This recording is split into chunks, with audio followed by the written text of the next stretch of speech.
Umabot sa mahigit 1,200 estudyante ang naging benepisyaryo ng Batang Busog Malusog o BBM Nutrition Program. Ngayong araw, formal na ililunsad ang BBM Nutrition Program na bahagi ng Bagong Pilipinas Program ni Pangulong Ferdinand R. Marcos Jr. Layunin nitong mabigyan ng sapat na nutrisyon ang mga estudyante sa buong bansa.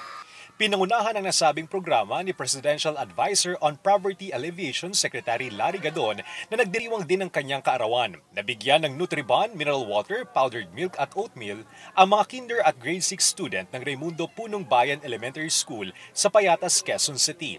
Naging kabalikat ng BBM Nutrition Program ang isang pribadong organisasyon. Binubuhay din ng programa ang bayanihan ng mga Pilipino upang maabot at maiangat ang mga kababayan na higit na nangangailangan sa buhay. Napakaganda ng ating hangarin, bigyan natin ng tamang nutrisyon ng ating mga kabataan at upang sila ay makapagbigay ng tamang konsentrasyon sa kanilang pag-aaral at sa kanilang pag-aaral ito ang magiging susi sa pag-ahon nila sa kahirapan.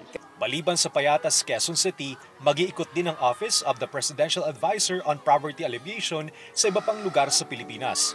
Target nilang maabot ang mga estudyante sa malalayo at liblib na lugar na nangangailangan ng sapat na nutrisyon. Inspired din kami dito sa adikain ng ating mahal na Pangulo Bongbong Marcos sa kanyang programa na talagang iangat sa kahirapan ang mga nasa mababang antas ng ating mga kababayan. Ang BBM Nutrition Program ay sumusuporta rin sa mga nakalatag na programa ng Department of Education o DepEd sa mga estudyante sa bansa.